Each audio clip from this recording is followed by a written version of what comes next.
Kapan sih harta PPS itu harus dilaporkan? Apa aja yang mesti saya lapor di SPT 2021?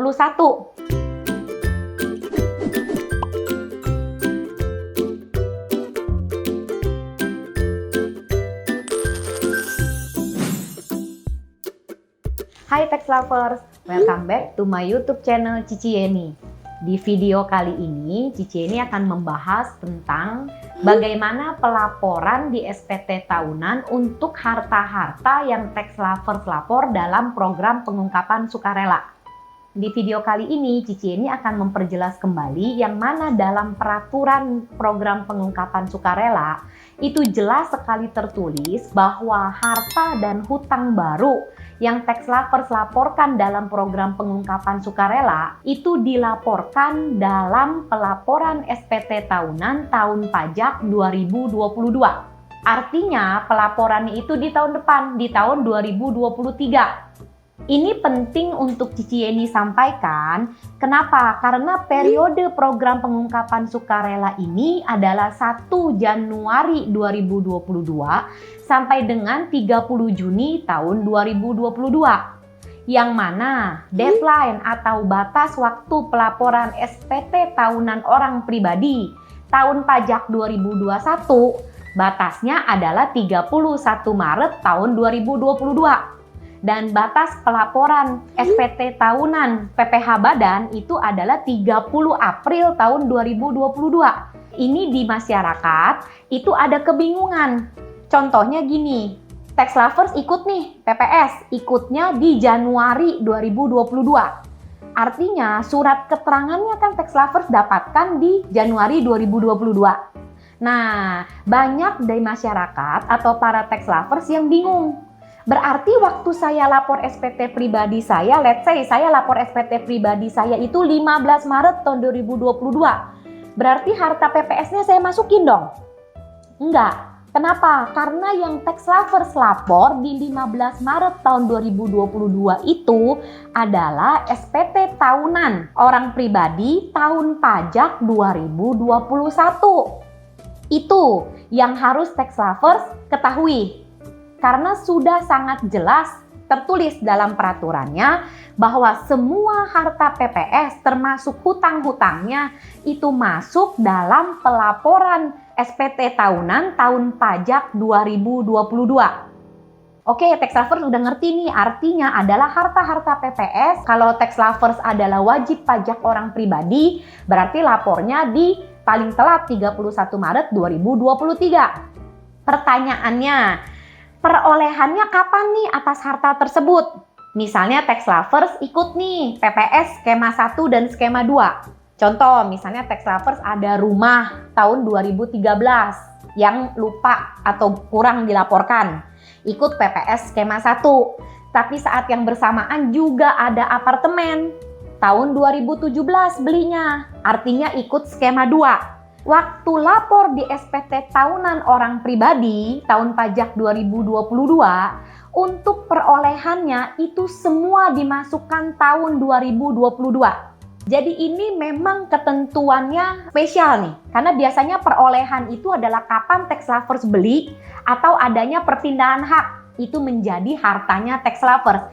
Tapi khusus untuk program pengungkapan sukarela ini, tahun perolehan yang tax lovers harus masukin adalah semua harta PPS tahun perolehannya 2022, termasuk hutang. Oke, jadi jelas sekali nanti akan terlihat yang aset-aset perolehannya tahun 2022 itu adalah aset-aset PPS. Kemungkinan besar, tapi ada juga kemungkinan memang yang tax lovers perolehan baru. Tapi khusus harta PPS itu harus tertulis tahun perolehannya 2022. Nah, untuk tax lovers yang menyelenggarakan pembukuan atau kita bilang mungkin ada wajib pajak badan, perusahaan yang ikut program pengungkapan sukarela skema 1, karena hanya bisa ikut skema 1 kalau badan. Oke, misalnya beli tanah tahun 2012, lupa masuk pembukuan, ikut PPS skema 1. Nah, itu pun sama. Tanahnya itu akan masuk di laporan SPT WP Badan di tahun pajak 2022 dengan pencatatan di perincian aktifanya perolehan tahun 2022. Tapi ada ketentuan tambahannya atas aset-aset yang ikut PPS atau harta yang ikut PPS bagi wajib pajak yang menyelenggarakan pembukuan itu tidak boleh disusutkan atau diamortisasi, tidak boleh. Jadi itu hanya dicatat di neraca, di sisi aktiva itu masuk asetnya, dan di sisi pasifa itu masuk ke ekuitas, saldo laba yang ditahan. Itu saja. Jadi tidak ada penyusutannya, tidak ada amortisasinya, tidak ada. Karena itu adalah aset PPS.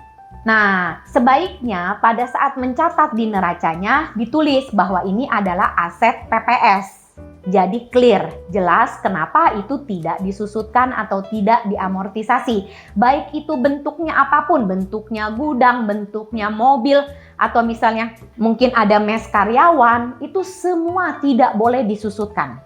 Tidak boleh juga diamortisasi, misalnya ada software tertentu, ya kan, atau ada aktiva tidak berwujud, itu juga tidak boleh diamortisasi. Nah, Cici ini tambahkan sedikit, kalau tax lovers ada tanya, terus SPT 2021-nya saya lapor apa? Karena dalam pemikiran bahwa kita sudah ikut PPS, artinya kan harus menuju data yang benar.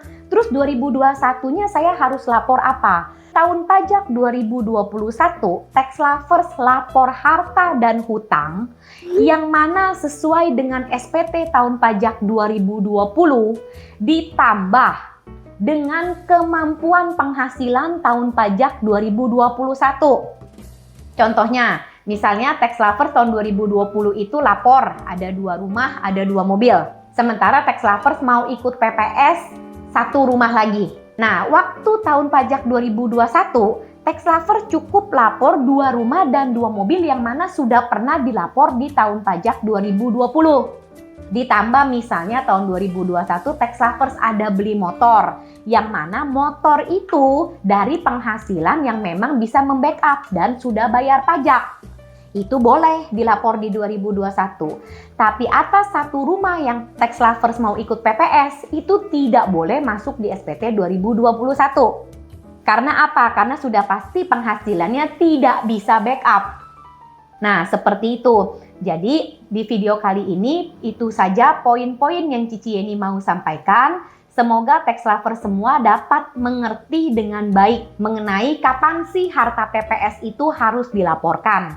Apa aja yang mesti saya lapor di SPT 2021. Oke, demikian video yang Cici Yeni sampaikan kali ini.